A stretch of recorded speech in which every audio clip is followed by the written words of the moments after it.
O que aconteceu esse final de semana foi uma situação um pouco atípica, por quê? Todo carro de Fórmula 1, a gente até falou sobre isso no começo do nosso programa, no começo do ano. Todos os carros têm um botão que os oficiais de pista, os bandeirinhas, eles podem apertar o botão para colocar o carro no ponto morto. Caso o carro pare engatado, eles apertam um botão, que todos os carros têm esse botão no mesmo lugar, justamente para poder empurrar o carro. O carro do Ricardo teve um problema de câmbio, então eles não conseguiram desengatar o carro para colocar no ponto morto e, consequentemente, não conseguiam empurrar o carro. Dali para frente, tiveram que colocar um trator para retirar o carro. Então ali começou a seguinte situação. O carro do Ricardo parou perto de uma agulha que a gente chama, ou seja, perto de um ponto da pista que era fácil empurrar para fora. Só que a direção de prova não tem como saber se o carro está com problemas de câmbio, seja lá do que for, se vai conseguir desengatar ou não. Então, na minha visão, colocar o safety car virtual e depois o safety car físico fizeram a coisa correta. Ou seja, eu não acho que deveria ter dado uma bandeira vermelha. Por quê? Bandeira vermelha eles dão em qualquer momento da prova, quando tem uma situação de pista que a direção de prova vê que vai demorar muito tempo para resolver. Como, por exemplo, aconteceu no passado no caso do Verstappen, do Grande Prêmio do Baku, que estourou o pneu do Verstappen, mas arrebentou um monte de peças do carro dele, então tinham que limpar a pista, ou quando algum carro bate na barreira de pneu que tem que arrumar tudo, demora às vezes meia hora. O que as pessoas estão falando é assim, sabendo que demoraria, só para explicar aqui, a corrida ela foi colocada em regime de safety car, exato 1 minuto, exatos, porque foi 1 minuto e 15 segundos depois do incidente. O que as pessoas estão falando é que depois que entenderam que era um problema e que teriam que chamar um trator, etc., se não poderia colocar em vermelho para existir uma relargada, já que faltavam apenas 12 voltas. Mas não é bem assim. Primeiro assim, não pode. Não é bem a regra. A regra é o seguinte, que é uma coisa rápida, é safety car, o safety car virtual e a corrida recomeça. E ali era para ter sido uma situação rápida. Por que não foi uma situação rápida? Primeiro, pela questão de não conseguir desengatar o carro. Mas, na minha visão, o problema principal foi o seguinte. Tudo que aconteceu foi muito lento. Por exemplo, você acabou de dar um dado aqui que eu não sabia. Demorou mais de 1 minuto para colocar o safety car virtual. Porque daí já tem um primeiro problema. Quando o carro está na pista, o piloto já está fora do carro, é lógico que aquela corrida tem que ser colocada a bandeira amarela. Vai ter que ter uma intervenção, ou empurrar, ou trazer um trator. Ou seja, demoraram demais para dar bandeira amarela. Aí já perderam um tempo. O resgate foi muito lento também. Até porque, ali como tem uma agulha, tiveram que trazer o trator não sei de onde, ou seja, tudo o que aconteceu da forma mais lenta. Outra coisa que foi muito lenta também, a questão que o seu Kalinko falou, que é verdade. Ano passado, o que aconteceu em Abu Dhabi, de toda aquela confusão, uma coisa mudou na regra. Ano passado, o diretor de prova poderia falar que alguns carros poderiam recuperar as voltas que estavam atrás, ou entre os líderes. Esse ano, em função do que aconteceu ano passado, agora todos os carros têm que recuperar uma volta. E a gente viu que até o final da prova, alguns carros, principalmente os carros que estavam entre o Verstappen e o Leclerc, não tinham feito isso. E isso, na minha visão, foi outro erro. Por quê? No momento que deu a bandeira amarela, já poderia, ao mesmo tempo, mandar os carros que estavam à volta atrás começarem a recuperar sua volta. Ou seja, parece que estava esperando primeiro tirar o carro para depois fazer essa recuperada de voltas. Uma coisa que poderia acontecer tudo ao mesmo tempo de uma maneira segura. Não ia colocar ninguém em risco se fizessem as duas coisas ao mesmo tempo. Então, acho que foi, primeiro, uma falta de sorte do problema do carro do Ricardo. É um problema que fez com que o trator tivesse que intervir. A direção de prova, na minha opinião, e na opinião de muitas pessoas, foi extremamente lenta para tomar as decisões e acabou que, se eles tivessem feito tudo 2 minutos mais rápido, a corrida teria reiniciado com 1, 2 voltas para acabar e ninguém estaria falando nada. E você acha que mudaria alguma coisa? Kalinka, primeiro que não ia ter aquele anticlímax que tivemos, que a corrida acabar... Gente, mas vocês sentiram todo esse anticlímax assim? Não. Entre aspas, sim, regra, por quê? Acabou e putz, não, concordo. A regra assim, foi que cumprida. eu acho que o Verstappen ia ganhar de qualquer jeito, que o Leclerc ia ficar... eu acho que não ia mudar. Não, podia mudar. Será? Quando você tem uma relargada ali, um grudado no outro, pneu frio, pode mudar. Não tô falando que ia mudar, a gente não sabe se ia mudar. Mas ia ter uma emoção. Então, assim, mas eu concordo com o seu Kalinko, a regra foi cumprida. Eu não acho que foi um erro não colocar a bandeira vermelha. Então, eu só acho que a regra foi cumprida, mas de uma maneira lenta. E essa maneira lenta fez com que a corrida acabasse do jeito que acabou. E muitas pessoas concordam, muitas pessoas discordam. E tá uma confusão, mas ao meu ver, a regra foi cumprida. E outra, ao meu ver, a regra não está errada. Muitas pessoas falam, não, mas tem que mudar isso e aquilo outro. Kalinka, a gente tem que entender o seguinte.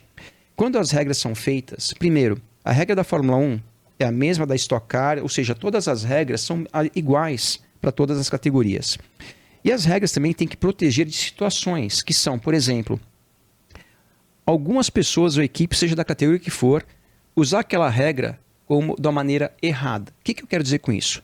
Imagina o seguinte, a gente viu uma situação há alguns anos atrás, uma equipe mandar um carro bater de propósito para ter um safety car. Uma equipe pode mandar um carro parar de propósito, falar assim, para que vai dar uma bandeira vermelha. Se um dia vão descobrir ou não, a coisa já acabou. Então, essas regras que são feitas, infelizmente, tem que prever esse tipo de situação que, infelizmente, acontece de tanto em quanto.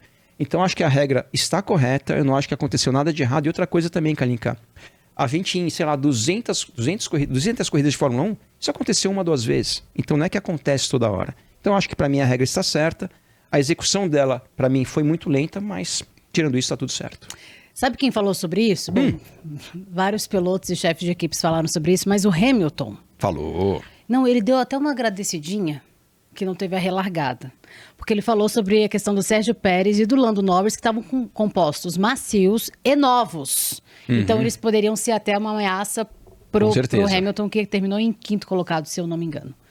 Então, ele fala sobre isso. E claro que não só isso, né? A gente tem aqui alguns depoimentos, mas falando que a regra que deveria ser, inclusive, sempre traz memórias de volta. Ele e seu Kalinko estão juntinho. Pois é, só a única coisa que o Hamilton não está 100% correto é o seguinte. A regra do ano passado é diferente da regra desse ano em relação ao que aconteceu. A questão de ter que passar todos os carros e tudo mais. E tem outra coisa também. Ano passado tinha uma outra coisa que já existia, que é o seguinte. Sempre, que era um acordo entre todas as equipes de Fórmula 1, sempre que puder terminar a corrida em bandeira verde, vamos fazer isso. Mas era um acordo, não era uma regra. Mas o acordo também vale. Não, tá. Um acordo também vale. Não, eu te perguntei, era um acordo e não era uma regra. Mas quando você tem um acordo com 100% de adesão... Mas não é uma regra. Mas você pode fazer. Não, mas tudo bem. Eu só quero saber, é ou não é uma regra? Pode fazer. E o que aconteceu mas no passado... Mas por que a FIA, depois de 3 meses, falou que tinha errado?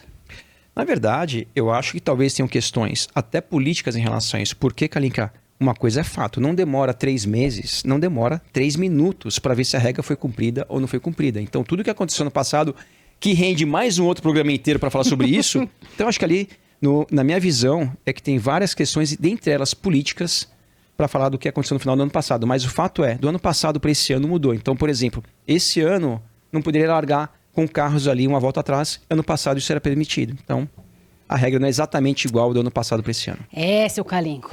Fica aí a explicação, viu? Agora tem aqui o depoimento do Max também. Tivemos uma grande corrida, tínhamos um carro muito bom, estávamos controlando a diferença. Então, o safety car saiu. Infelizmente, não conseguimos reiniciar. E eu vou emendar com uma pergunta que veio lá do Instagram. O Roberto Iones pergunta aqui, ó. Boa noite, time do Traduzindo F1. Gostaria muito de uma explicação técnica de como é controlada a velocidade reduzida na condição do safety car virtual. Quem controla é eletrônico? Como conferem essas velocidades e distâncias se tiverem que manter? Se puderem traduzir, eu ficaria agradecido. Obrigada pela participação, Roberto. De uma maneira bem simples, Roberto, é o seguinte, todos os carros, eles têm no painel o que a gente chama de delta velocidade, que é como se fosse um controle de velocidade que os pilotos não podem ultrapassar. Então, eles nunca podem estar abaixo desse delta de velocidade, ou seja, eles nunca podem estar mais rápido do que a mensagem que tem ali no painel, cada um do seu carro. Então, é assim que é controlado. Isso tudo também é aferido junto com a cronometragem da pista. Então, é assim que é controlado. A direção de prova tem como saber se algum piloto passou da velocidade controlada naquele período da corrida com o safety car. Prontinho. Então, tá todo mundo ciente, viu? Todo mundo ok. Agora, quem ficou na bronca? Mattia Binotto.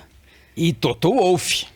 Mattia... Deu uma arranhada também. Deu uma arranhada? Deu, olha lá. O Mattia, desse ano, né? Criticou a FIA após o GP da Itália terminar com safety car. Precisamos fazer um trabalho melhor.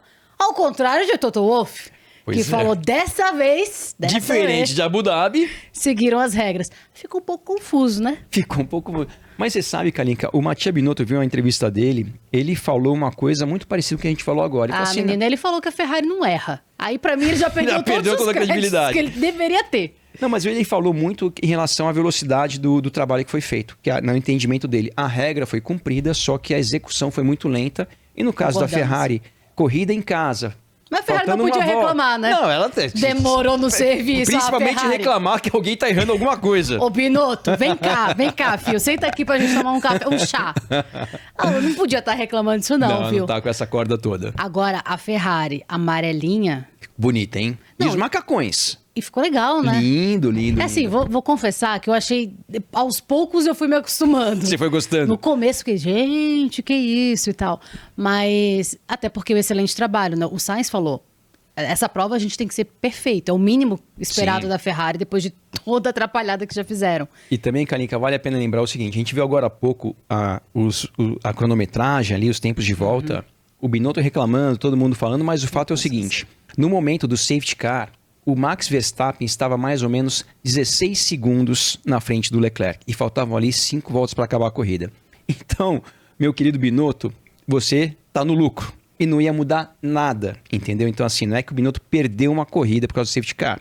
Ele poderia ter a chance de ganhar uma posição por causa do safety car, que é completamente diferente de perder uma corrida por causa do safety car, que é um entendimento que o Toto Wolff teve em relação ao ano passado, de perder uma corrida e, junto com ela, um campeonato. Bom, o Carlos Sainz ficou na 4ª posição e largou na 18ª posição por conta de ter trocado até a borrachinha ali do... E graças a essa troca de tudo que trocou, meu Menino, palpitômetro não avoou. caiu. Avoou. Mas ele avoou, hein? E poderia ter avoado mais, Kalinka. Sabe o que aconteceu com o Carlos Sainz? Esse circuito de Monza é o circuito de maior velocidade média do calendário da Fórmula 1. Tem muitas retas, poucas curvas, ou seja, todas as distâncias das corridas de Fórmula 1 são praticamente as mesmas. São de mais ou menos 305 km a distância de uma corrida de Fórmula 1, com exceção do Grande Prêmio de Mônaco, que é uma distância muito menor. Só que é diferente você andar 305 km numa pista de altíssima velocidade, porque você anda muito mais tempo acelerando tudo. E, consequentemente, o consumo de combustível aumenta também.